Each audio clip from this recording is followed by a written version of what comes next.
Gonna call that close enough. Okay. This episode is coming to you from the beating heart of the resistance in North Carolina. From the studio in the bonus room above the garage, on the north side of Cary, at the foot of Mount Belzoni, this is the Triangle Talk Show. It is episode 43, December 30th, 2018. We're going to talk about the Women's March in North Carolina, and then I'm guessing a little bit of lefty politics stuff, my favorite. I'm Gary Pearce. I'm your resident snowflake, and I've got a whole bunch of people. I don't have enough fingers to push all the buttons here. I've got a whole bunch of people here on the show with me.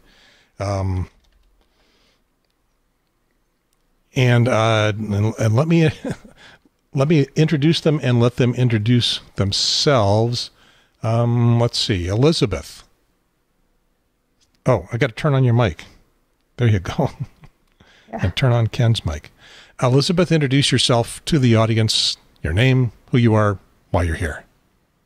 I'm Elizabeth Crudup, a default activist, and currently find myself as the first vice president of the the Progressive Caucus of the North Carolina Democratic Party, but also wear very many different hats. I am a volunteer in organizing the 2019 women's movement. I am supporting the criminal justice reform movement. I help run a small indivisible group out of Hornet and Our Revolution for Congressional District 2. But those are just so many hats we wear to signify one thing, resistance. And I am so glad to be one of those counted in the number of those who are determined to make sure our 2020 is not a repeat of our 2016 election. We're getting Elizabeth's stump speech. Yes. So what do you do in your spare? What do you do in your spare time? Because this clearly can't occupy all your time. This is I am a mother to a wonderful young man with special needs, and moving him into adulthood, just into independence, has put me in contact with a lot of people who need help with that path to guiding their special needs loved one into independence and defining what independence means for them. So that occupies a lot of my time. All the rest of your time, yeah. Yes, whatever else time is left, that occupies a lot of my time. And I am very, very proud to be part of the special needs advocacy community. Okay, I have a guest here right in the Triangle Talk Show studio, and push the right buttons. Ken Presting, tell everybody who you are and why you're here. Hi, it's great to be here. Excuse me. I live in Cary also. I live on the south side of Cary, so it wasn't really a long drive to get here to the studio. And I'm mostly a political organizer. I'm involved with a couple different sections of the Democratic Party. I'm the chairman of the local precinct in my neighborhood. And I'm also in the congressional district, the Democratic Party. We did our best to get a replacement for George Holding. We didn't quite get there, but Elizabeth did mention she was also very helpful in that effort as well. And I'm also, as Elizabeth is, in the Progressive Caucus of the Democratic Party. There's a national organization, the Progressive Caucus, a statewide organization for the Progressive Caucus, and also a Wake County organization. And both of those are very important, and I hope we'll get a chance to talk about how those groups and progressives in general can support the Women's March and become active during the rest of the year. Okay. Also a small stump speech. Good elevator length stump speech. And then also joining us, once again, if I can push all the right buttons, On Skype is Alan Longman. And just reach way over here to get your title, Alan. And I didn't know you at all. Well, I didn't know Ken, and I don't know Alan. I met Elizabeth a couple weeks ago. So that's how this all got started. Alan, tell people who you are and why you're here. Yes, my name is Alan Longman. I worked in advocacy in New York. I'm from Spring Lake and live in Harnett County. I've been working with Elizabeth Crudup and NC Harm Reduction Coalition to bring forth changes, mainly in drug originally legislation, which we've helped pass with other people. And we were working on mass incarceration and dealt with the LEAD program, help with funding and stuff. So I work very closely with Elizabeth Crudup, and we've been working together for about 2 years. And so you all have impeccable progressive credentials. Yeah. And you've all probably wondered, well, what is this little television show that I've been invited onto? And I don't know if you had a chance to go back and look at any previous episodes. I've been doing this since April. Right. Let me explain that I've done podcasts for about 7 years now. And the first 6 years was in my hobby, which is ham radio, which you can see this stuff behind me, some of it anyway.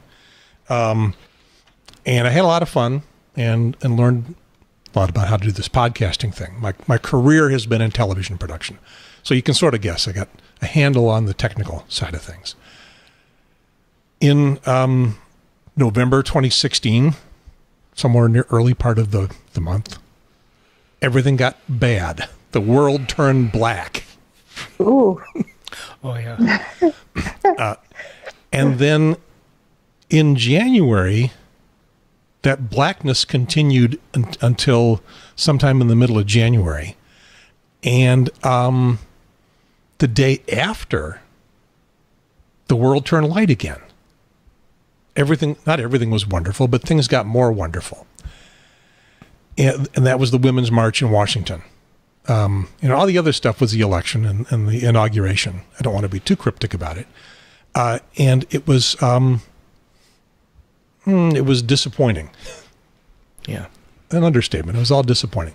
And then the Women's March happened in Washington and here. But I pretty much was only aware of the one in Washington. And I said, I don't want to do this little ham radio podcast anymore. I want to do something that's going to count. And thought, what can I do? I can volunteer and things like that. But I know this podcasting and I got this equipment, so let me start a show. It took me a little over a year to start the show. I didn't start it. I wanted to start it before the first anniversary in 2018 of the Women's March, and I wasn't quite ready, but I got it started in April, just before the election, just before the primary. And I thought, this is going to have no impact because no one's going to know about it. And it has taken until, today, I guess officially, to when I met Elizabeth a couple weeks ago, to actually reach the people that are able to make this dream of mine become something of a reality. So that's where I come from. I have some technology. I have some ability. I don't have any audience for you yet. But I'm hoping that you guys, other folks in the progressive movement, can join me here and do a regular program of discussion and keep the folks that are already in the movement apprised and energized, and then explain it to people that aren't there yet. That's great. The every bit of leverage any one of us contribute is expanding everyone else's efforts, and that's I know Elizabeth and I have spent a lot of time knocking on doors, and Alan as well. And one of the we always try to recruit more volunteers. We always ask people to tell their neighbors, and every time you come to a meeting, you're not just being there yourself. You're also showing other people at the meeting that they're not alone. So I think there's four of us here, talking to each other right now, and however many more are seeing what we do. We're not alone. These four of us were willing to get together today, and anyone else who's moved, to contribute as well, you'll find other people that are pitching in with unique abilities, or just with plain old legwork, and it's really inspiring. Okay, and there are actually going to be five of us, because I could see on my Skype that we were going to add one more person to the call, and that is Chuck Tryon, and let me see if I can... There he is. He tried to call in, and it doesn't work that way on Skype, at least for now. So we're ringing him, and in theory, you're never going to see WRAL do this. Not live in the middle of a show. They'll have producers and all that stuff in the background trying to make everything work. I think we may be getting Chuck. Chuck, can you hear us yet? Yeah, I can hear you. And do you have a picture to show, or are you going to be in witness protection? I can do video. Is that what you... Yeah, we're video. Okay. There you go. All right. And we are live. We are live. The show is running. So okay. The entire millions of people across America are watching. Oh, great. Right now. Let's go with me too. And who have we got? Hey! That's Layla. She came with me to the library today. Andrea had a prior commitment, so it's just me. Okay, so we have introduced ourselves, and this will give me the opportunity to have you introduce yourself, and I'm going to dial up what I think is your title. Okay. Not working. Some of my technology is a little iffy. Okay, no worries.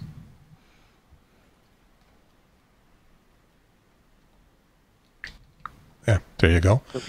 So tell us who you are, and you're here because Elizabeth invited you.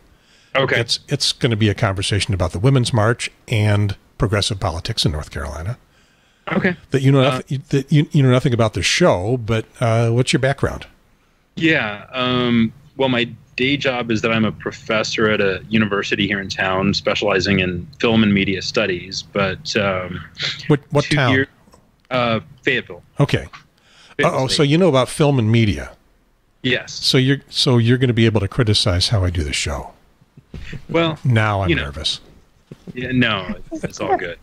So, but 2 years ago, my wife Andrea looked at me on the couch and said, "Can you write a call script about this issue?" And here we are 2 years later, and every day since then, I've pretty much written a call script for. Yeah, that's fine. Triangle Daily, Indivisible Triangle Daily Call to Action, which is a part of the Indivisible group, and so our main focus is daily calls to senators, representatives, and state legislators. I've also helped organize several town hall events, mostly empty chairs because our senators never show up. And I also helped organize the Raleigh March for Our Lives, which had about 13,000 people in attendance. So I've been in it, involved in a number of things. Okay, so as I was describing everybody else, impeccable progressive credentials. Thank you. You're in the. I'm the only one that doesn't have any. And Elizabeth told me as she was gathering people together for this show, because she didn't know who I was, and she watched a couple of shows and she passed it around to some of you guys, and then at the last Women's March organizational meeting, you said, "Well, everybody's excited. They think you may be a little conservative." Do you remember saying that? I sure did. I said, "Are you sure?" Because these are, how can I say, these are our mavericks, our people who have risen to really bring progressive issues make a stand for it, and they're not afraid to tell you exactly where they stand. There'll be no holds barred here. You're a bunch of radicals.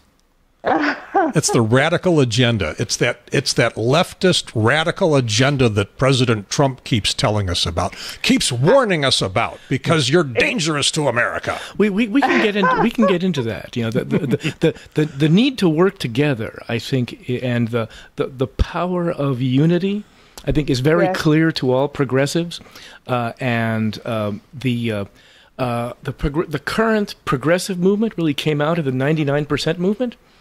You know, and I think we all, you know, recognize at least some inspiration, you know, from those people, if not an actual, you know, organizational continuity. And 99% is really serious. You know, there's we believe that the policies we advocate are best for almost everybody, except for that tiny slice who might not get to keep everything the way they have been. So, I didn't have anywhere else. I think Chuck is getting heat from the library police. You know, I have been there before. My heart goes out to him. Like that low, I guess. But you know, telling him, shh, you're in a library. Yeah. I realized how loud it was. I'm sorry. He should tell them he's written books. If anybody belongs in a library, it's Chuck. I think the problem is I was yelling. I was yelling and it got loud. Oh my goodness! I'll try not to yell, but I'm enthusiastic about this. So, I think I'd love to hear, like, a lot of us who now are coming out as progressives. Many had been so disillusioned by what the political system had become, and the 2016 election created such a feeling of, I've got to do something. I've got to do something. There was no longer room for complacency. And I think one thing you'll find that all of us in our little way did something to bring about change, to make sure that the issues that will help build a better North Carolina, a better America, were not lost. We kept that fight alive for our nation. We knew we were going into a vacuum or into an area where all that could be lost and could be ignored. And I think it's a testament to what America is when the people said, we've got to do something. And each of us in our own way stood up and did something and continue to do something. And that's what I also like about the Women's March. It's women coming together saying, if all we can do is stand together, if that is all we can do, that is all we will do. If that's where we're going to start from. That's why I love the women's rallies and marches that we hold, first in Washington and then continually here in North Carolina, in Raleigh, is that people are saying, we can do something to show our disdain. We can do something to show that we still want to fight and we still want a better America. We can all do something, even if it's just stand, even if it's just make a phone call. And I think for me, I've seen like two types of activists. There are those like Ken Presting, who have plugged into the system and will change the political democratic system from within, the party from within. And then there's Chuck Tryon, who is now, I'll say, the leader, the maverick of the movement on the outside. They're like, we're not quite ready to jump in and hold your hand, but we are going to become a significant force to be reckoned with from out here. And we don't need any specific, history or credentialing. We're telling you we completely understand what's going on, and we will not take it anymore. So interesting paths they're both taken. Very good. So I'll jump in really quickly and say one of the things we actually did, though, was we held after our first empty chair town hall for Tillis and Burr, we held a similar town hall where we did invite a lot of the Democratic leaders, including Wayne Goodwin and Matt Hughes and other people who are major figures in both the state and Wake Democratic parties. And we... did they come? We pressed them to kind of address our concerns. So I feel like I have feet in both places. I'm also a precinct chair and, pushed the party to do certain things that they had never done in the past. I mean, one of the things that I think could have at least made somewhat of a difference is I pushed the Southwest Wake Dems to have a table at Hollyfest, the kind of annual Holly Springs festival that they have in the fall, right before the election. And, I got most of the candidates for races in that area, including Linda Coleman, who was running for Congress, to show up and shake some hands. And it's the kind of thing that tells people that the Democratic Party is there, that they're, in a place like Southwest Wake, where there's not a long history of democratic and progressive activism, for people to see, hey, there are people like me out here. I think it's really helpful. So, we're operating in both domains. I mean, I primarily can, like Elizabeth said, consider myself a little bit of an outside agitator, trying to push from outside. And yeah, we don't have an institutional home. We're not even a 501c3. We don't raise money or anything. So, we can operate without a budget, which makes us incredibly flexible in terms of making a difference. All right. I don't have any delusions of being able to control the conversation or the direction things are going to go, but I do want to do one thing first, because we have a title of the show and a job to do. Okay. Coming up later this month, there is the Women's March, and this is the website for the Women's March. They're the theme for this year, Women Are United for Justice, 2019 Raleigh March and Rally, which, Elizabeth, is currently being advertised as January 26th, Saturday morning, with a march from about halfway down Fayetteville Street, the City Plaza, walking up to the Halifax Mall, and then running from 11 until 1 with speeches and get to know people, things like that at the Halifax Mall. That January 26th date is something that has a lot of people concerned, and I'm not sure how firm it is, because it's actually been advertised as sort of tentative. So what do we know about that date? What I know is that there's a lot happening, and that is like an ongoing discussion we're having, even now.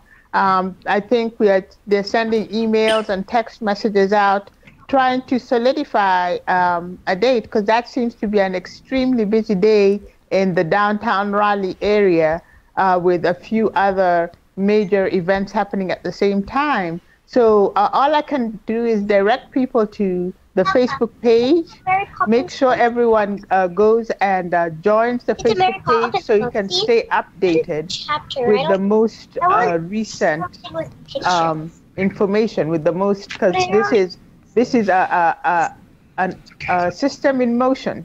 Things are changing within the minute, within the 20 minutes, within the 25 minutes. Everything is changing. But to stay updated with the most current information, everyone should just plug in to the Facebook page for, I think it's Women Mobilize North Carolina.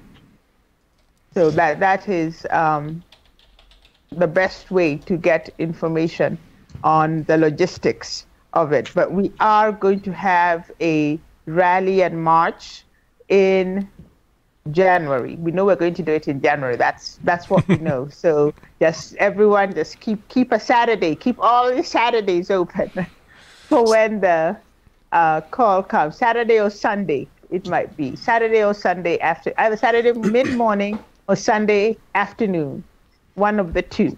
Okay. So keep your January weekends open, and we'd love to see everybody who can come out and stand in unity as we look into 2019, going into 2020. Yeah, I'm looking at their Facebook group right now, and it's not, I don't see a firm date for that. It is on the website. The website just came up. There's been some trouble getting the website re-energized or rebuilt from previous volunteers that are not participating this year. It's been fascinating taking part in some of the organizational meetings to see what it takes to put something like this on. I attended last year. It was just a rally. It wasn't a march. And from the perspective of someone who is not involved at all, just heard about it, said, think I'll go down to Halifax Mall and see what this looks like. Found a parking place a long ways away and walked over, and it was crowded and everybody was excited. And it was very interesting, and it looked like a huge event that was clearly well organized by people that were a well-oiled machine. And now I can see that I can see how some of the sausage is being made. It's interesting. It is a lot of volunteer effort, but it is kind of scrambling, especially if we're sitting here the second to last day of December, and this is going to happen in late January. That's just less than a month away. To have things still be a little bit up in the air about what day it's going to be on, well, that's pretty late. So, well, I think Chuck can speak to what it takes to organize, because I think from organizing the town halls, Chuck can speak to, what it takes to organize or pull together an event like that. What you just. I mean, for the best comparison is probably the Raleigh March for Our Lives event, which I think we had about a month and a half to plan. And we had a team of about 6 people, including Faisal Khan, who's just an outstanding organizer and activist. And, his job was to communicate with the police department and to get the permits and to do all that kind of work. My job was to be a liaison with speakers, to write press releases and do that sort of thing. So we had a committee of about 6 people, and, you just kind of stay in your lanes and you do your job. We happened to be having a vacation to Disney the week or 2 before the march. So I was actually taking phone calls from the governor while I was standing in line for It's a Small World After All. So that's like one of my most vivid memories. But yeah. Excuse me, I'm talking to the governor here. Right. But it was, it was a whirlwind. We had multiple Skype conversations about it and conference calls, and it worked out beautifully. I mean, I think that's another one that I didn't go to, but I watched the streaming on TV, and the TV stations all had it, not on their main channels all day, but they had it on their websites and their secondary channels. Right. And again, it looked huge. 13,000 people. Yeah, so, and that's just in Raleigh, and it was going on all over the country the same day, right? That's correct. Yeah, several people from Raleigh actually went to the D.C. one instead, but, we still did pretty well, I think. All right. So for the Women's March, there is a National Women's March, and it is the week before. It's the 19th. Why aren't we on the National Day? That's I think a conversation I'd love to have, because there was an issue about it being on the same day as Martin Luther King Day, and it showing some kind of disrespect for Martin Luther King Day. But I think Martin Luther King Jr. would have been a participant in the women's march if he was alive, for equal rights. And a lot of the issues you're bringing up now, women for justice, I think that's just a conversation we just have to have at our next organizing meeting, really, because a lot of people were talking about it being in conflict with MLK event celebrations, but I really think it would add to not take away from. I really feel it would add to, not take away from, that we would gather and march and speak and fellowship on that particular day, which is the 19th. I think myself that it actually would commemorate Martin Luther King more that was held on that day, because he was for the rights of everybody. So that could have been a good day to do it. It could have been. We'll just have to revisit that in our next meeting, if we haven't already talked about it. I have received a few emails from everyone, organizing. I just have to see where things stand right now. There is another issue in regards to the National Women's March that has started to hit the general press. I've seen it in Washington Post. I don't know if I've seen it in the News and Observer, but there is apparently some difficulty with the people that have been running the national organization's march, and Louis Farrakhan's Nation of Islam and anti-Semitism. Some of the leaders have been accused of anti-Semitism. It's become a divisive issue. I got a feeling that a lot of that is coming from outside the Women's March, from people that would be happy to see things fall apart. I think, but there is an issue to address there, because people are going to hear about it some, and maybe if they hear about it from us first, well, they'll have a better place to understand it. What is going on with the national organizers, and how is the local group reacting to that? Well, the local group is not affiliated with that national group. They're not part of it, not affiliated with it. We are just women in our own right in North Carolina, creating a movement for us to gather together and unite together. So we're not affiliated with the national. They have been, What? I think someone made an attempt to over-commercialize on the national, and people across the nation, women across the nation, were like, this is not what it's about. It's not about any sense of commercialization. It's about women coming together, standing together, showing our leaders that we are aware, we are engaged, we are organized, and as a result, I don't think we are affiliated with the national. I think we are doing our North Carolina thing for commemoration of that moment. Because I think the women's marches and the women's rally came as a result of us electing a person who totally disregards and disrespects women and women issues, and we felt as women that we were in jeopardy of going back, regressing on so many fronts, like in the workforce, in healthcare, in so many fronts. We were about to lose so much all at once, and that was the purpose of pulling together. Not all women will allow themselves to be treated the way Donald Trump treats women and his ilk treat women. We won't allow ourselves to be treated like that. We're not them. We do not want those who make the laws, those who make the rules, those who administer the medications. We do not want them to feel that it is now okay to treat us like we are trash, to treat us like we are non-humans, to treat us like... And Elizabeth froze for a moment. Her internet or her phone died. I remember the ad, and you're back.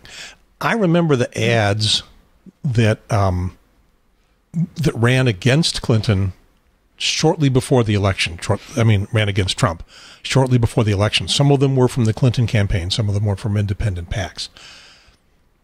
The one that had the most impact on me, the one I remember the most, didn't have any Democrats in it. It just had Trump it was video from the rallies, the statements that he made. And I'm thinking, what a powerful ad. How can anybody who says the sorts of things that he has said and is proud of it get elected?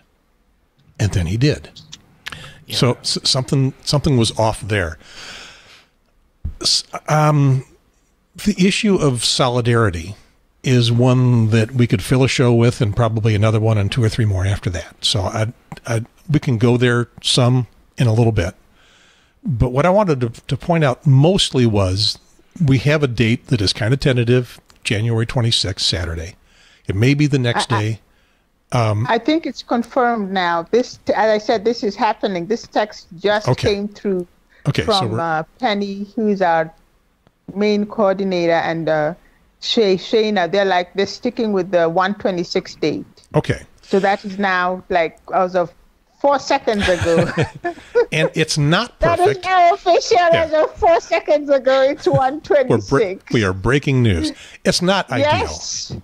It's not ideal. There are arguments for and against it. Yes, there are. And there may have been, we may have decided this 6 months ago, and it still could be said, well, it's, there's still things that are good and there are things that are not. One of the events that is going on the same day is an African American cultural celebration at the Museum of Natural History, just down the road from the Halifax Mall on the other side of the Capitol. And looking at that event, which is an all-day event, and it starts, I think, at 10:30. Starts after the Women's March kicks off, and then continues all day. I think those two events are not in competition. I think if people come to the Women's March from 10 o'clock up Fayetteville Street and whatever the route's going to be up until Halifax Mall, and then they can break off and immediately go to the cultural event if they want to do that immediately, or they can stick around for some of the rally for a little while and then go to the cultural event later, because it's going to be going on until 4 o'clock. And they wouldn't need to find a new place to park. Right. It's just a short walk. It's a couple of blocks. So I think that those two events are very compatible. I think so also, that the events will work. The only thing is we will lose out on a lot of our elected officials not being there, because that is the date of the North Carolina Democratic Party's State Executive Committee meeting. And it is when we are going to be electing our leaders that will carry us into 2020. Oh my goodness. If we don't get this right, we're cutting our legs off before we even get out of the gate. If we don't get this SEC election right, because we're in such great danger as the party. We're in such great danger of big money taking over. We are waist deep. We're not quite neck deep. We're getting to be neck deep in being controlled by corporate funds, especially on the statewide level. There is we are fighting. I think the Progressive Caucus and I now know even the African American Caucus. We are fighting for a grassroots engagement by the party, instead of them creating this big production at the state level, to just break it to the nuts and bolts of the situation and take it back to the coffee tables, the street by street contact, take it back to the people. We don't care how elaborate you want it to look when a camera shows up. We care about how did you engage with the voters. And unfortunately, this Democratic Party has been failing, but 2016 showed how it failed. And now I saw them bickering between the DNC, which is the national, and the state organization, saying they're fighting over data. They're fighting over the data they collected, because for them, that is just all we've become as voters is data. Who's controlling the data? You control the data, you control the voter, which is the lie. you know. Well, This is one of the main reasons. This is one of the main reasons why the grassroots movements have been so successful in getting us the legislature, and why the progressive movement has been so successful in getting us. It's because the way we do things is directly to the people and to the voters. Okay, let me help Elizabeth set the stage a little bit. The one of the conflicts on the 26th is a major Democratic Party meeting for all the Democrats in North Carolina, and it's going to be in Charlotte. So even there's no way that any elected official or Democratic party activist could be at the Women's March, which is unfortunate because we'd like to have them there. They wouldn't be speaking, as I've understood it. The folks that are going to be speaking will not be elected politicians, but they would be there to meet people in the crowd and shake hands and get to know folks, one-on-one, very grassroots. And now they can't do that. So we'll miss those folks, and they'll find out about the rally. They'll know how successful it was, but they won't be able to play, and that's pretty significant. So now that event is, explain a little bit more about what's really happening. We're going to elect who to what offices. And anybody, I'll make this a jump ball. Anybody can answer this. Yeah. Let me step in. So Elizabeth and I myself, we're both delegates to the SEC, which is the State Executive Committee. So you're going to be there. Yes, I'll be there, and I'll be voting. I don't know, Chuck and Alan may be on the voting I'm a as well. precinct chair, so Okay. I should be there. Yeah, and so what we do there is we elect leadership positions for the Democratic Party itself. So this is a very important occasion for the Democratic Party local people to have an influence on the statewide Democratic Party and ultimately on the National Democratic Party. So this is there are 4 SEC meetings every year. Some of them we pass platform resolutions. Some of them we replace resigned people, and some of them we just elect a whole new slate of leadership. And this is the most important one coming up, where we elect the whole new slate. And I will say that right after 2016, the very first event that I went to was the SEC convention of the North Carolina Democratic Party. It was in Rolesville at a high school auditorium at that time.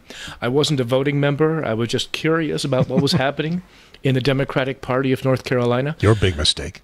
I was really personally hurt that we didn't send a Democratic senator instead of Tom Tillis, to Washington again, and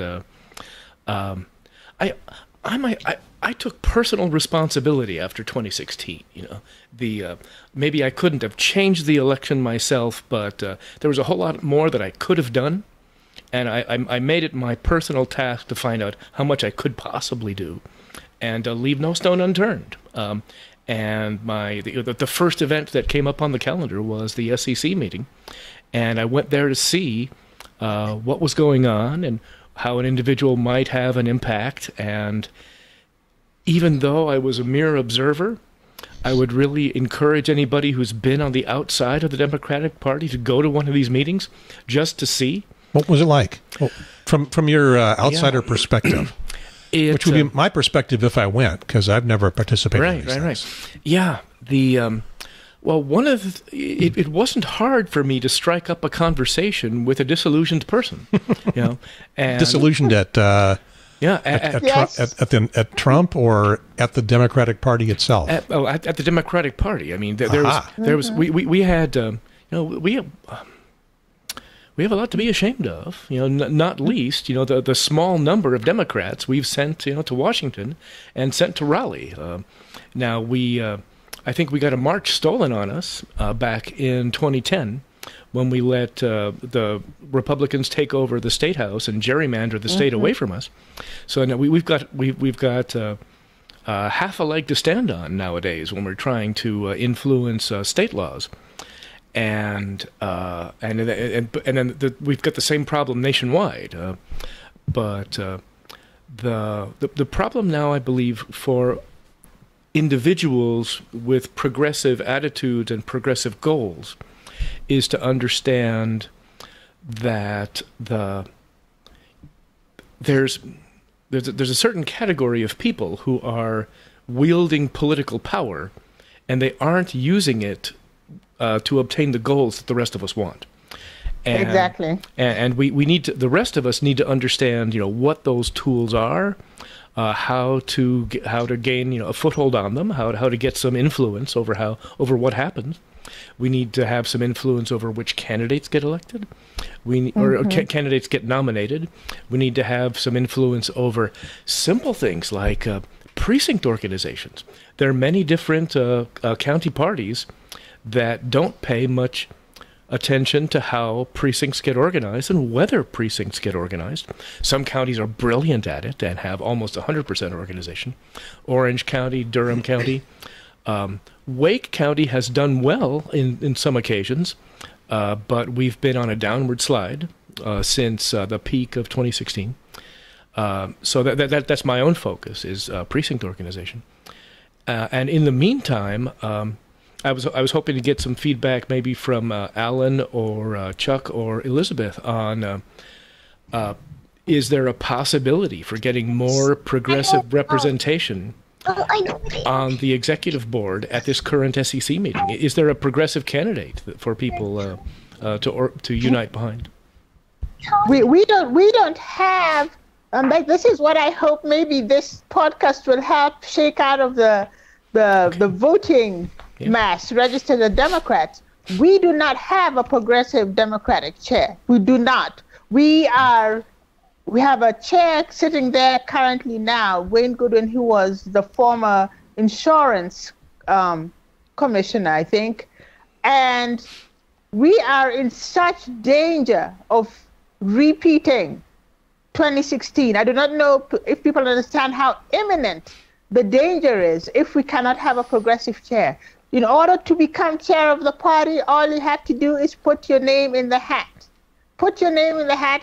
We will help get your name out there. Let people know that you can help stand up and lead a people first organization, an organization that cares more about if your neighborhood is okay than if the corporate donor was pleased that day.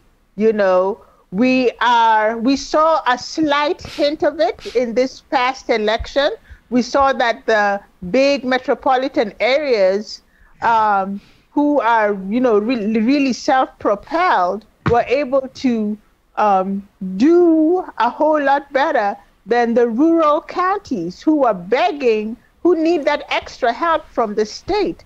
The state ignored, left us out there, on our own. We were literally borrowing $10, $20, $30 here and there just to make sure that we have lunches available for our poll workers, et cetera, et cetera. So we have right now a corporate money-led state leadership, a corporate money-dictated state leadership. But we know within the party there exists those who are serious about achieving our platform, because our platform is the most progressive platform we've ever passed, to actually serious about seeing the issues on our platform achieved. But we need a name in the hat. We need a name in the hat. We can't make that change if we can't take that leadership role on, if we can't seize it from the corporate minions. If we don't do that, 2019, 2020, we know what's going to happen. We know that millions will come in and millions will be spent right there in the Goodwin House, which is the NCDP headquarters. All the millions will be spent right there with 100 counties starving for assistance and starving for help. We will be left to our own devices once again, while they create this glowing Hollywood. I call it, the paper pushing. They create so much dust and fluff from just flinging papers in the air and doing nothing significant, So that I'm like, hey, if it's within you, all we need is you to stand there for the people, not for the big money. So interesting, because what we're doing here is airing Democratic Party dirty laundry, which you guys don't seem to have any trouble or any hesitation to do. We've lost Chuck, but he should be back. There he is. Alan, okay, yeah. Alan. I may have to slip out in 5 minutes or so. By the way, guys, unfortunately. Is there something that's been burning desire from you? I think I would throw in a slightly, I'm probably a little bit more optimistic about the state party than Elizabeth. Not that I'm judging, but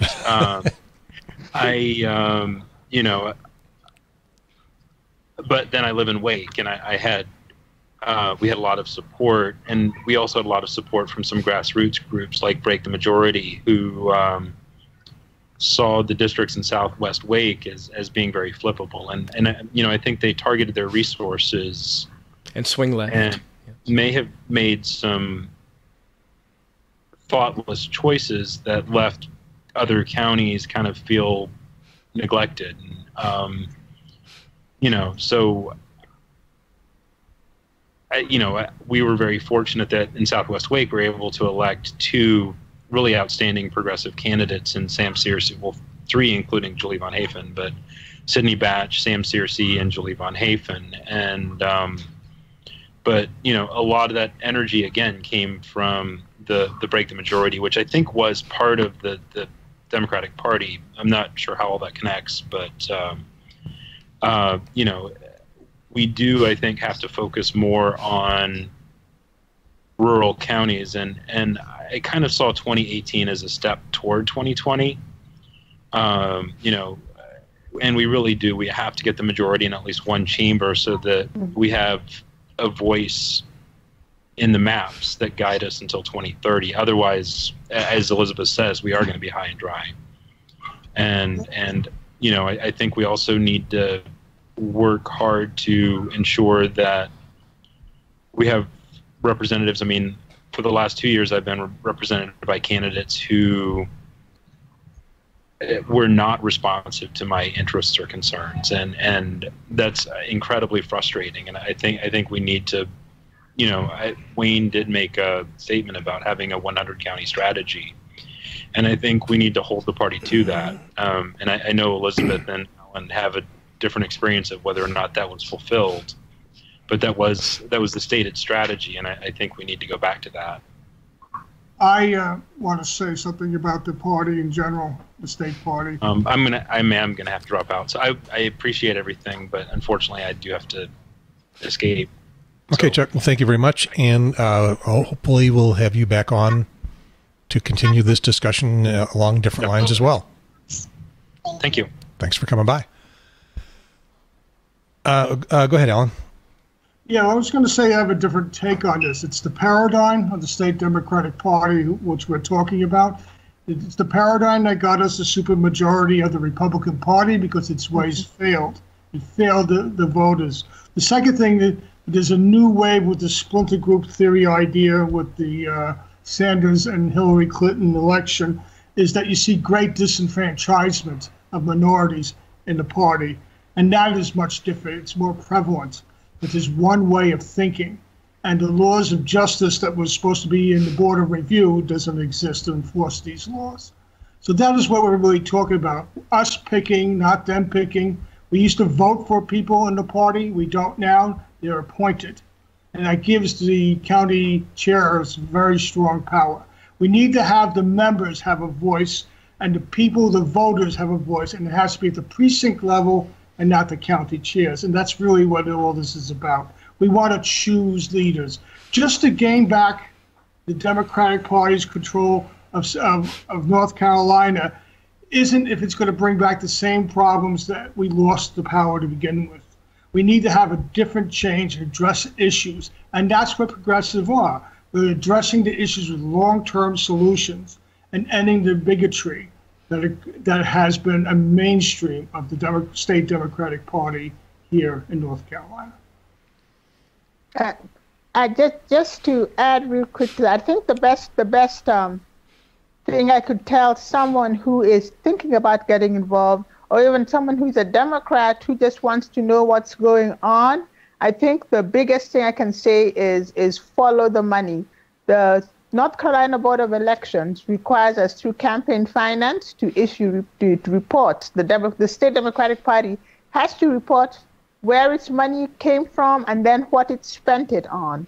I think that is a very basic step anyone can do, is just go and check campaign finance reports of the North Carolina State Democratic Party and just, follow the money and say, where's the money going? And elect leaders who will expend most of that money in helping the grassroots people. And the grassroots meaning people who live in that county, who are active Democrats in that county, not grassroots meaning how many teenagers you hired at minimum wage, for the summer. That's not grassroots. In Raleigh to, outreach to Wilmington or wherever it was. There are people in Wilmington who have been working for all their lives, all their voting lives. They've been working in elections. It is highly offensive to refuse to support them, but to send in a 22-year-old from Lord knows which part of corporate or metropolitan North Carolina, and many of them even come from other states, to come now tell them what to do on their street.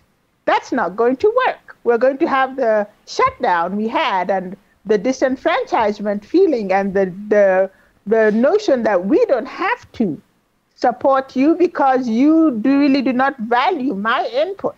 So you don't give any value to my input, I'm not going to feel the need to really support you or compel others to support you. So we need leadership that will show value so that they appreciate the value of the neighborhood activist, and I think that would really help us get back on the path to achieving progressive election wins and achieving things like climate change, things like, please do not dump coal ash in the river. No, don't do it.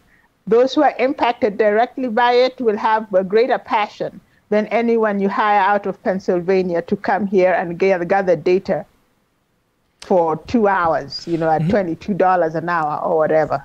So Ken, you walked into your first state SEC meeting in 2016. Did you see all this stuff right away? I saw hints that made me suspect there was a disconnection between the leadership and the localities.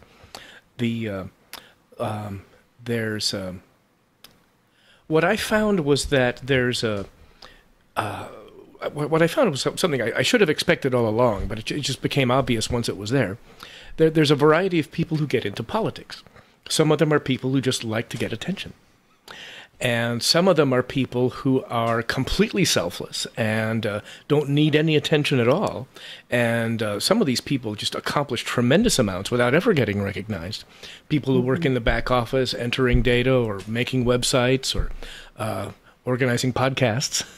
No, we do the podcast for the fame and recognition. Yes. In fact, there are intermediate degrees. There are as a podcast host, you do get a certain amount of attention, but then there's us guests. We're getting a certain amount of attention also, and everyone who gets involved needs to adjust. Their just how much they enjoy getting attention, just how much anxiety they experience over being the center of attention, and then try to contribute, because we're in a situation now where it's all hands on deck.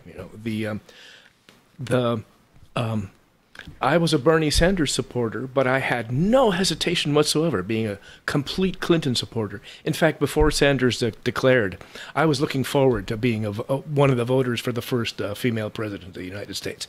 I couldn't wait to vote for Hillary Clinton. But looking back at 2016, what strikes me is that if Clinton and the team around her couldn't figure out how to win an election against Donald Trump, then nobody can. We need all of us, putting our nose to the grindstone and our shoulder to the wheel and both feet firm on the ground, and we need to throw everything into it. We need, fortunately now, we've got a good shot. We've got the House. We've got a good shot at keeping the House. We've got a decent shot at getting back the Senate in 2020, and North Carolina can do a lot about that. Richard Burr is going to need to be replaced. So, yeah, he's retiring. Yeah, voluntarily. Yeah, well, that's just fine. So that gives us an open seat, and even the more leverage, it's even a better opportunity. So we need to. One of the things for us to be doing now is showing potential candidates for his seat that they're going to have a solid organization under them. We want people who might be on the margin of whether to declare or not, to go ahead and throw in the ring, start having those conversations with movers and shakers, and unfortunately, donors are still relevant. I think. Sorry, Elizabeth. Elizabeth and I are totally on the same page on this. We would love nothing more than to have a brand of politics going on in America where money is irrelevant. Unfortunately, we're not there yet. But we have, like, one of the progressive themes is always, small donor support. Bernie Sanders had that. Yeah. So that's the new that's the current iteration of progressive attitude toward money is small donor support, and Barack Obama actually was a good example of that. So we've got a history of it being successful.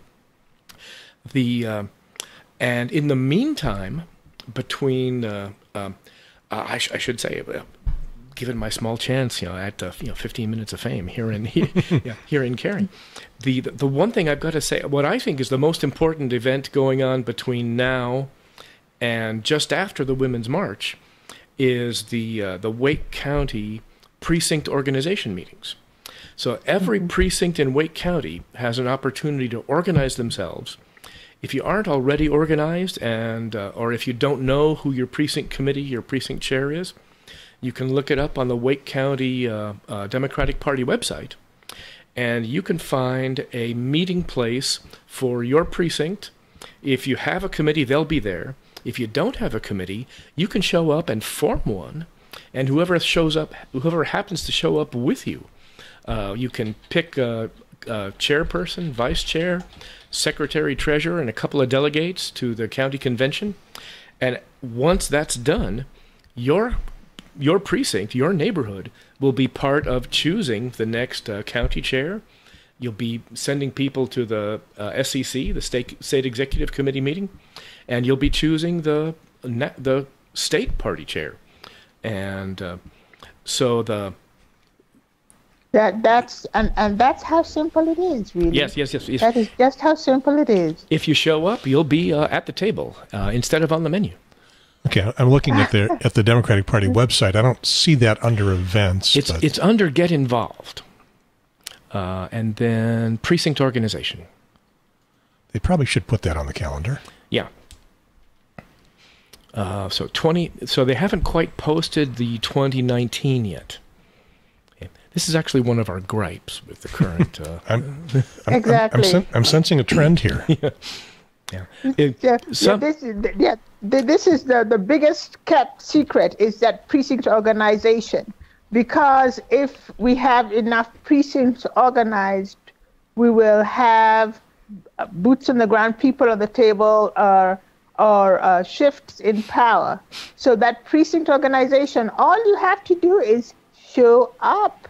That's it. That is the technicality of it all. You have to show up. And then from there, you will have representation at the county level, representation at the state level, and all the way to the DNC. I was also privileged to be a delegate for Bernie Sanders. We went all the way from Little Harnett County, went all the way to Philadelphia. Changed my life completely. But you know what? That's because I showed up. I actually made the effort just to show up on that one day and then show up on that next day and show up, be there. That's all you have to do. That's it. There's nothing. There's no pre-qualification except for be marked present at roll call. You know, at the precinct level, that is precisely true. Just plain being there will let you become a delegate to the county convention, and that's when you can vote for. So you've already voted for your precinct officers at your precinct meeting, and then you can also vote for the county officers at the county convention, and meet a lot of Democrats. And there's two things that happens. One is you have your voice, you have your vote, and you really make a difference in the party organization. The other thing is you really get energized. You find out you find out where you can fit in, where the party is chugging ahead, where the party is lagging behind, and there's no telling who you'll meet. In the row behind you or ahead of you. You've read the same book or you've heard the same speaker, and there's a lot of great mixing that goes on at these events, and if it's a chance to get out of your silo, just your Facebook friends or your neighbors or the people you've been talking to at the office. So getting more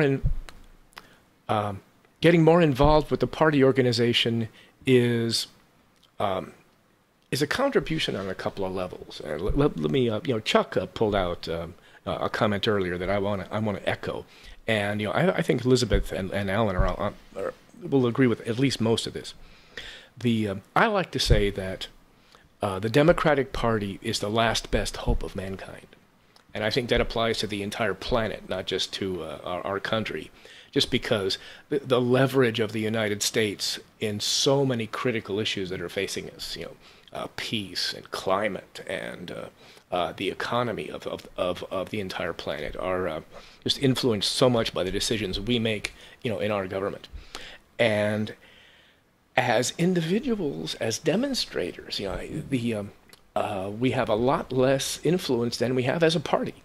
The party takes all of our votes, puts it into one big lump and swings it like a wrecking ball, into what's left of the government. And that's what we did in November of 2018. And we made a big difference. We're finally going to see those tax returns. Somebody swore, up and down that his tax returns would never come out, and now for sure they will.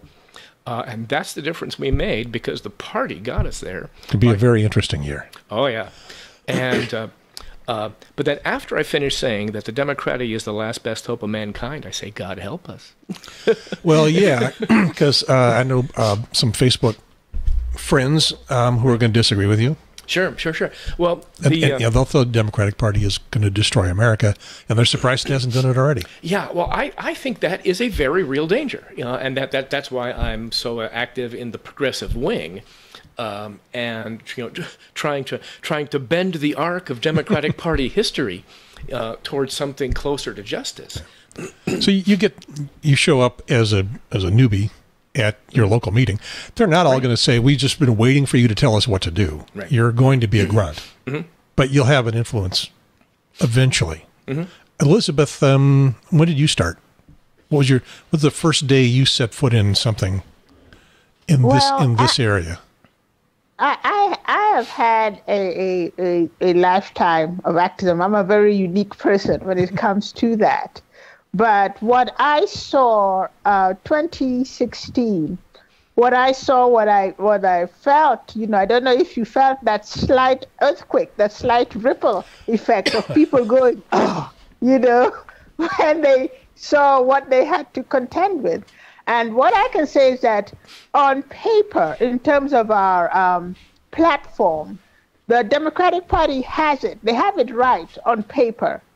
It's just trying to get us focused back to what's on paper than to what the special interests that have, are looking for a place to settle themselves and root themselves in, to try and push those out. Let them go form their own party, So instead of trying to take over. I understand that you brought your lifetime of activism with you, but when did it start getting applied to North Carolina? Let me say the first Obama election, I was excited. That second Obama election, I was heavily involved. And then I began seeing, especially out in a rural county, it did not take that much to elect a city councilman. There's some towns where it only takes 30 people to elect the mayor, When you start realizing that, hey, this is not rocket science. This isn't, we want, a certain thing to occur. We want a certain thing to happen. Let's get as many like-minded people and vote, So even down in Harnett County. Exactly. Not exactly the blue heart of North Carolina. Oh, no, it is. This is how I describe Harnett.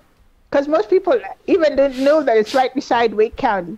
I say it's that dark hole, that pothole you hit in between Cumberland and Wake. On your way to Cumberland from Wake, you will hit a bump, and then that was Harnett County you hit, and then go on.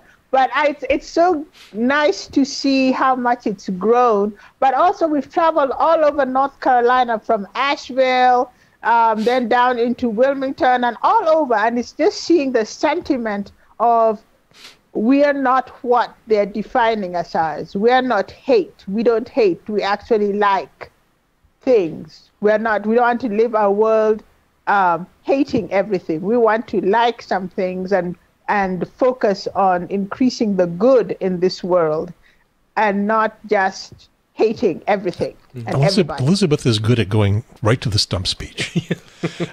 Alan, when did you start getting involved in and where and how did it come here?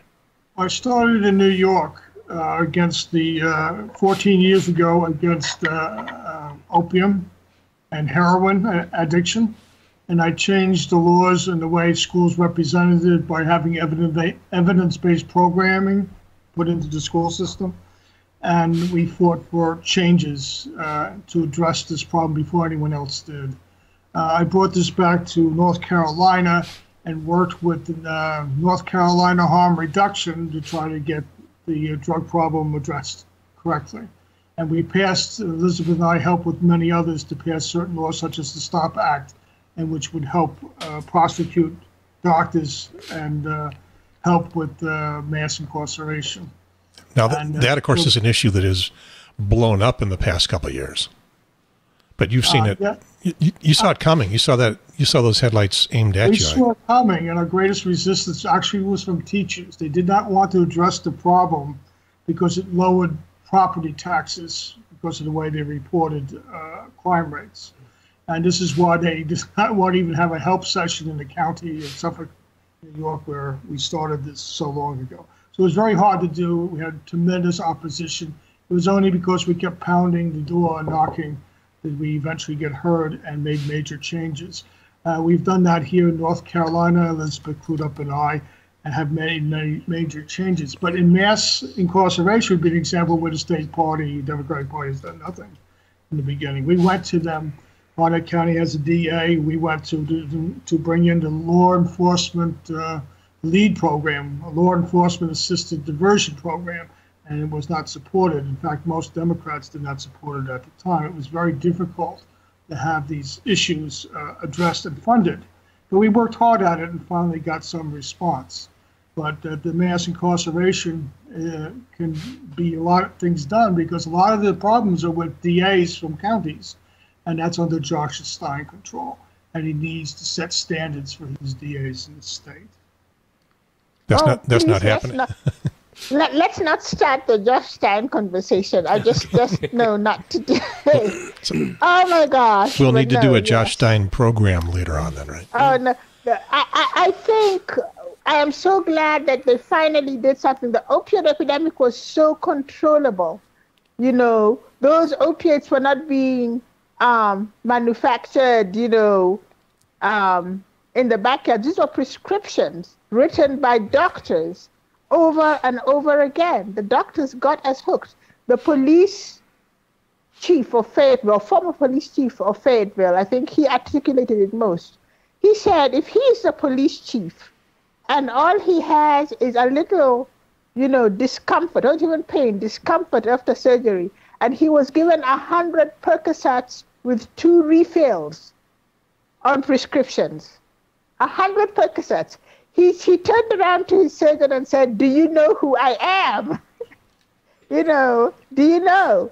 So this was all big pharma profit. An epidemic started off of big pharma profit. Fentanyl came into the game. This was all just a profit game. But when it started affecting, it wasn't affecting, the people in lower income. It started affecting the millionaire and billionaire households. It affected those who ordinarily would not be thought about as, oh, this is the drug community or whatever. No. It stopped being a 3 strikes you're out issue to an America, we have a problem issue. When people realized that a drug addict is someone that needs help and not imprisonment. Because for a long time we were imprisoning drug addicts. We were not getting them the help they need. We're still doing that, but not quite maybe as bad as we were. And then we just had a new act to help. This is what I found. The sheriff, the attitude of the local sheriff, the power of the sheriff is amazing. A lot of the sheriffs are receiving these people into their jail cells. This is before they go into court for trial or whatever. And they're offering up programs. They're scrambling for programs that are good and working and certified, and they would rather send this person in their jail into that program than they would into that courthouse.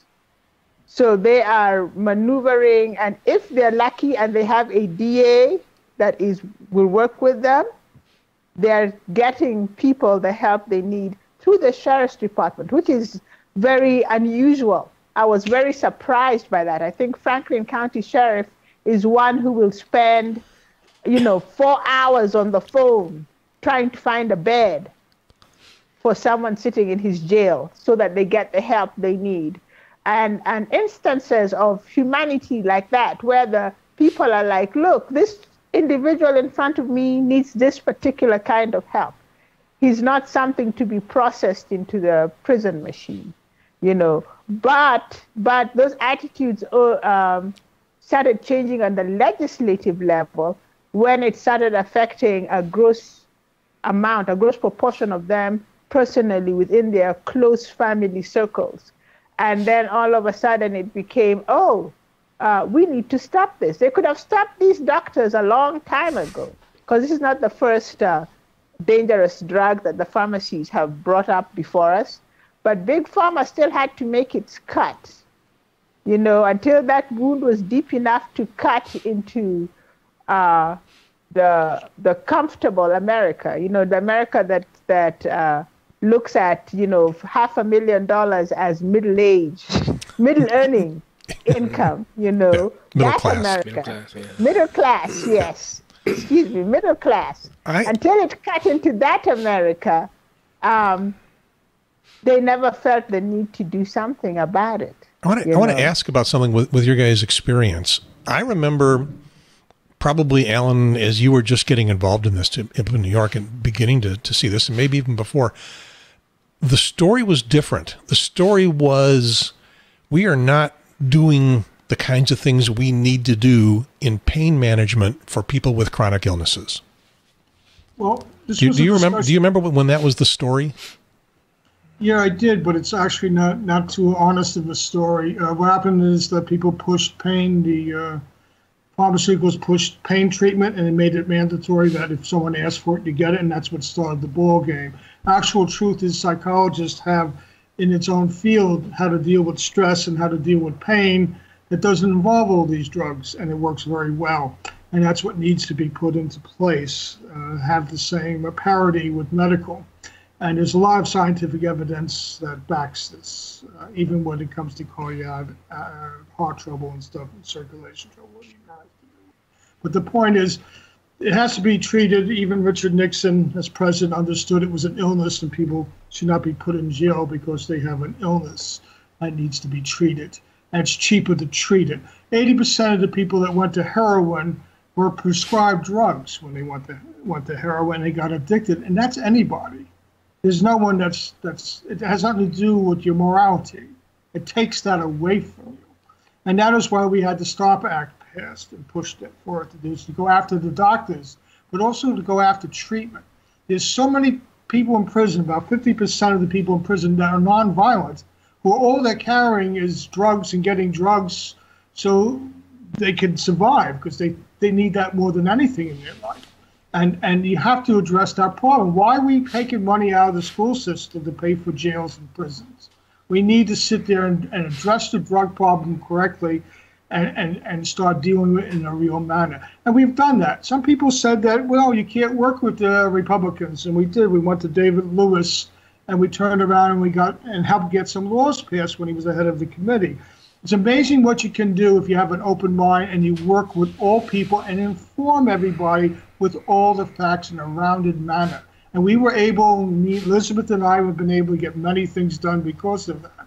We have to be able to talk, be able to be at the table, and need to have good information and long-term solutions. We increased the number of beds in the hospitals to treat people with drugs in Harnett County and in the state by realigning how money was used in the hospitals. And it was of no real cost to the state at all. It was just a better way of managing your resources.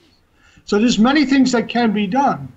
There are things you can do in the school system to teach people how not to get involved in drugs to begin with. There are programs that are preschool that have worked across the nation very successfully for 35 years. We need to implement them here in our school system as preventative measures. It helps down in delinquency in the school, problems in the school, and gets people away from drugs, and they do better marks. That is not the Just Say No program, is it? No. Actually, no. It's called the Menendez. The Mendes program, and it's called Too Good to Fail. Too Good to Fail has been very successful, as it teaches the individual child from kindergarten onwards how to reason out of a situation, so they can be able to not be as influenced with peer pressure. They could always be, they'd be able to resist that urge to go ahead with the kind of like, why is this not good for me? They'll be able to answer that question. Why is this particular situation not good for them? And decreases gang activity tremendously, because the gang always offers a lot of people what they're calling a family, thing, and it helps them reason out why that gang is not your family, type situation. But all in all, all we're trying to say is, look, if you know you can do something, if you know you can contribute in whatever little way you can, this is the time to do it. Don't let 2019 come and us go into 2020 and you've not done something. We all can do something, and even it doesn't matter what. I am very proud that my little boy, he's now 21 years old, and he can actually vote. He has a perfect voting record, and he makes his own choice. If he can only, have concentration enough to mark 3 spots on that ballot by himself, that's what he will do, because he can do something. If all he can do is, stuff packets that are going to be given out by canvassers, he can do something.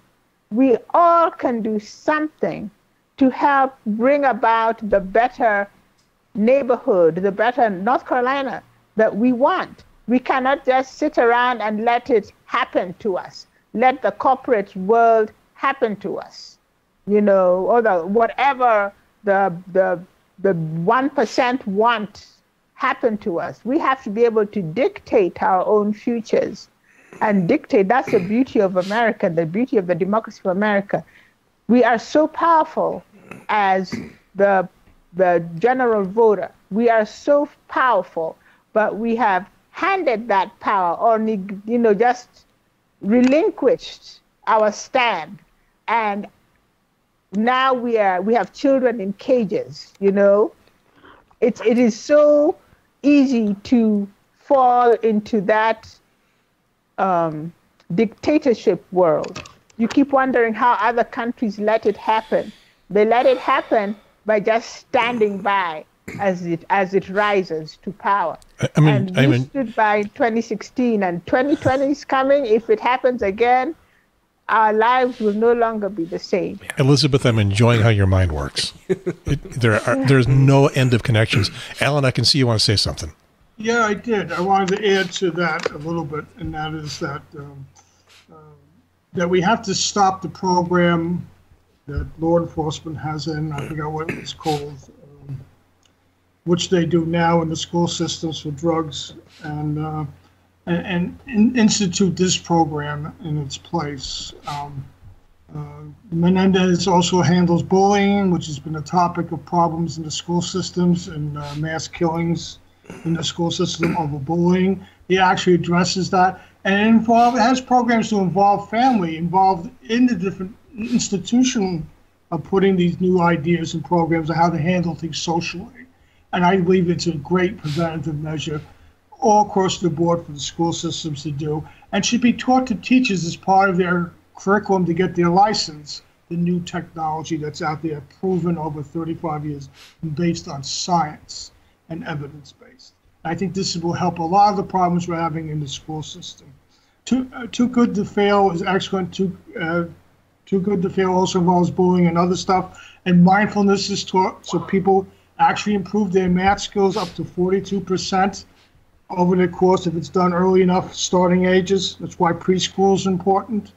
And it actually helps them be able to handle problems long term, and prevents instant gratification, and it stretches out what their needs are so they think longer term. And it helps them in their attitude, more positive outlooks to solutions. Okay, I got distracted a little bit from... And I was thinking of the DARE program. Okay.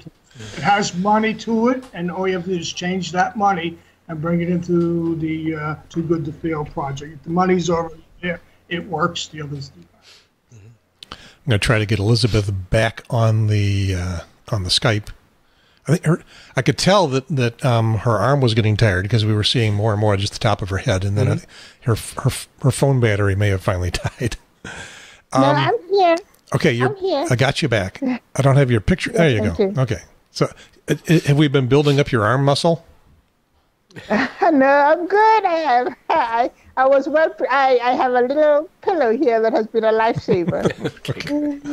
All right. Well, there is no end of things to talk about. There will be an end of time, however, so we're going to wrap things up in a moment, but I'll give you all your last burning desire item to talk about. Ken, we'll start with you. Okay, great. I wanted to go back to something that you said earlier, and you might think that if you're a brand newbie to politics and you show up at a group meeting that maybe you're going to be in the back row, a backbencher, or maybe just carrying water for the other people. But my experience was actually quite different. Now, at the small level, you'll be a big fish. Actually, I got a couple of levels up, and it's a long story, and Elizabeth knows. I'll give you the short version here, but there's a real hunger for people to fill a lot of these really essential roles, and my experience was that I was immediately nominated to be the precinct chair. I was immediately nominated to be the coordinator for the district of South Cary, which is 10 other precincts. And that was a tremendous encouragement to me.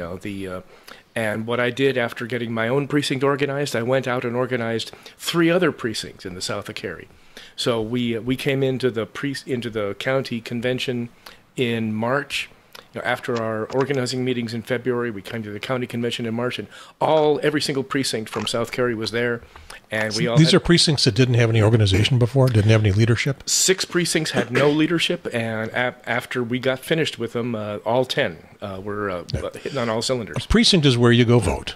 Exactly. Within your precinct, there'll be a school, a church, or right. some public building that lends itself to... Sometimes it's a business. Yeah, to have people come in and vote. You'll see that twice a year. The precinct itself surrounds you all the time. How big are they? They vary. It's by population. So in Harnett County, they're going to be physically bigger. In Cary, they're going to be smaller. It's mostly by number of registered voters. The average is around 3,000 per a precinct. Some of them are much larger, especially in Raleigh. Some of them are a little smaller, especially in the more rural areas. But even in the rural areas of Wake County, there's about 3,000 people. So it's a significant number of voters. So there's no requirement for them to be equal in size, not physically, but in terms of voters. They could be big, they could be small.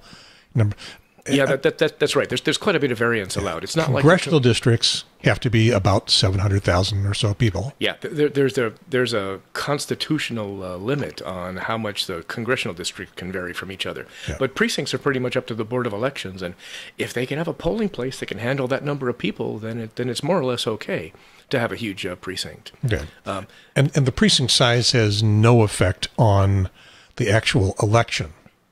Not on only by virtue of the number of voters. There's in the... Well, you can't gerrymander in a precinct, I guess is what I'm getting at. That's right. For the state and local elections, the precinct itself has no weight or no significance. It's just an organizational unit.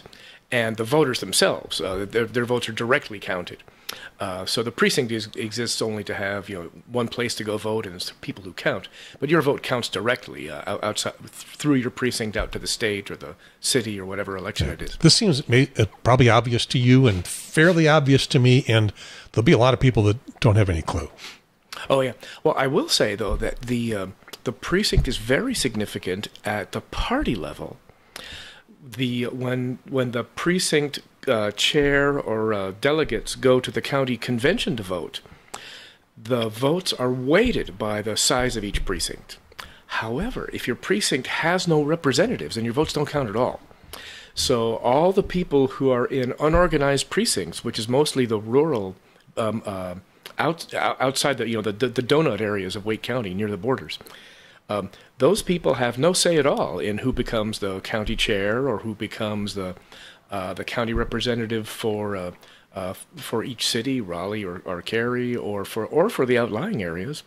And some of those roles are very important. They affect who gets elected year after year, and whether it's one of the people who just want to get attention, or whether it's one of the people who want to really make a difference. We've had a lot of controversy in Wake County over issues like whether the party should be supporting registered independents as candidates for mayor or for city council, and who gets elected to the party board of county executive board. That has a lot of influence over who the county will support as a candidate in these very important elections. So and by getting involved in your precinct, that's how you have a lot more leverage in what happens. And if your precinct doesn't have any representation right now, how do you start one? Just show up on the date. That's exactly what I did. I just made sure I was there. And then when I found out other precincts that weren't organized, what I did to help the process along was putting notices on doors. I used my trusty little printer, and I printed up half a page, front and back of a little flyer. And my son and I went out and posted them up on doors, and I got a couple of other volunteers, from my precinct. We went to help other precincts. We sort of adopted them. And what we found out was that there's about 500 people in each precinct who are registered as a Democrat and voted in the last primary election. So these are people that we knew would be interested. They were paying attention to the party events, and paying it and willing to go out of their way for an hour or so on some, for election day it was a random Tuesday. We needed to show them up on a random Saturday. But we did it. We put up 500 flyers on 500 doors in each of these 3 precincts, and in each of those precincts, 10 or 15 people showed up, and it was so inspiring that there were that many people. All they needed was to know that they could make a difference, and they showed up and pitched in. Now, what was it that they showed up at? They showed up at a public library. In Cary, it was actually the Herb Walker, the senior center in Bond Park. Yeah, and we had a table for every precinct, and people could walk in, show that get themselves looked up, and show that they're a registered Democrat, and then they would find their table and wait for the rest of the people to show up, and whoever's the most organized or most committed will become on the precinct committee, and everyone votes for that. And then that's also a chance to submit resolutions for the party platform, and this really does happen. Ideas go from those precinct committee meetings all the way up to the national party through the county party, the state party, and the national party, and you could end up being a line in a speech by Hillary Clinton or whoever it is next time. So there's the opportunity for grassroots participation really is there in the Democratic Party, and you can be absolutely anybody. Well, what I like to say is everybody who has energy is indispensable. We really want everybody out there, and there's a million ways to pitch in. We've got a data crew, we've got social media crew, we've got precinct organizers, we've got canvassing, and then we have outreach to all the other independent groups. Indivisible, Chuck is one of the great interfaces there. We've got many organizations in North Carolina. Common Cause, Swing Left, there's You Can Vote is an organization out of Durham. So there's many groups are organizing canvassing almost year-round, and we like to keep contact with all of them and share volunteers back and forth. So there are a lot of groups. Yeah. And you I get dizzy looking at how many different groups there are. Mm-hmm. Yeah, one of my goals is for the Democratic Party to be the gravitational center, because it's only by getting a majority that will get our policies through. And however many disagreements you have with the eventual candidate, like some people might have had disagreements with Hillary Clinton or with Beto O'Rourke or with different subsections of the party over the years, losing to this latest iteration of the Republicans is just a disaster, not just for us, but for the entire planet. Yeah. Okay, Alan? Yeah, I kind of disagree sort of with that in the manner that we need to be unified, and the greatest resource we have in America and in democracy is our human resources. Democratic Party was designed to represent all these different individual needs and individual ideas. That's what made us great. The party was not the solution itself. It was the ideas of its member, people riding the government, doing the government, and for the people. And that's what it was about, the Constitution. We did not want the difference between democracy, which is not what the state Democratic Party represents now, is that individuals are important. We do not look at our party officials as enlightened leaders. That's what a Republican Party is. And our blind alliance and obligations to our elected officials is not right. We have to make them accountable. We have to have a say and a right to say who is in and who's not. Just to win offices and be representative, as you've seen, has led to disasters in the past. And we need to have good people in representing the ideas they're supposed to, not have dark money interfere with it. Therefore, if you have candidates that are now like controlled by Pearce in the main national party, and by Wayne Goodwin in this party, dark money will preside over what the people's needs are all the time. So the more power they get, the more they will abuse it. So therefore, the people must take control of the Democratic Party. Democratic Party officials have no right to tell you if you're a Democrat or not, or if you're not acceptable. They're supposed to represent your beliefs as best they can. And in that representing, the majority of those beliefs are the ones they're going to go by, but not set aside by the few powerful individuals in the party. This is what it is. This is what it's going to be. And that's the way it is now. Never should it be. It should always be zero tolerance, bigotry and racism in this party, and there isn't. And it needs to be consequences when you're wrong. You can't blindly follow anybody. And the people of this have to empower themselves to make determination who is in office and who is not. Get results. If you don't get the results you're looking for, get rid of the people that are in charge that are doing it. And if they fail, that's what you do. We had a failure this year getting people elected. The party didn't do much, wasted a lot of money. That money could have been used elsewhere. It could have helped us in 2020, 2019. And that's how we have to be more demanding on our party and realize they work for us. They don't tell us who we are. We tell them who we are, and we represent those beliefs. That's our freedom. And that's what's happening January 26th in Charlotte. You guys are all going to be there. You won't be able to be at the Women's March. That's right. And it is breaking your hearts. Yes. Especially you, Elizabeth. Oh, yes. Because you're at all the organizational meetings, you're working for it, and you won't be able to be there. I'm going to try and do that telekinesis thing of two. My spirit will be in Raleigh. You'll be there on the astral plane. Yes. I'm going to try some sci-fi things here, but just wanted to thank you again for this chance to come out and just chat. And also, I hope that anyone who heard us chatting said, you know what, I can do something. And the first thing I'd like to invite everyone to do is become one of the members of the Progressive Caucus of the North Carolina Democratic Party. We say there is a place for everyone in the party, in the North Democratic Party, and it's a big tent party, but the Progressive Caucus is a place where those of us who have felt marginalized very often, we have gathered and we have said we are going to continue being part of this very active body, the Progressive Caucus of the North Carolina Democratic Party.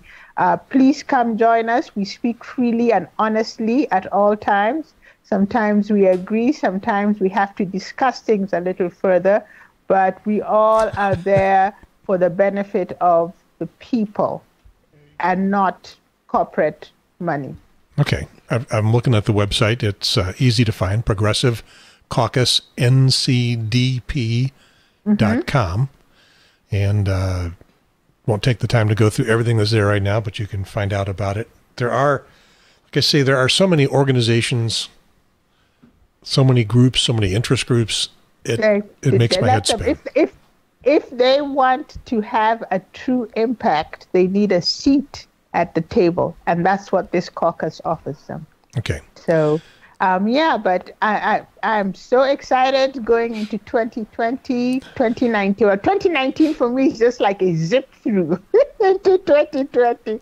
But 2019, if anyone wants to lead this North Carolina Democratic Party in that 2020 election, if you have said you could do a better job, this is your time to prove it. All you need to do is put your name in the hat. That's it. Put your name in the hat. And let's see what we can do. If we can do better, because we deserve better in North Carolina. All right. Thank you, guys. Appreciate your being here. It is Ken Presting. And still here on the podcast is Alan Longman and Elizabeth Crudup. And thanks to Chuck Tryon, they had to go early and sneak in at his public library. You're making too much noise, young man. So thank you guys. Should we invite Wayne Goodwin? Wayne, if you're watching, he's shaking in his boots right now. Shaking in his boots. The email address is talk@triangletalkshow.com. The website is triangletalkshow.com. Find out all about us. Well, this is a launching pad. We're at episode 43, I think, but the launching pad for what I was trying to do.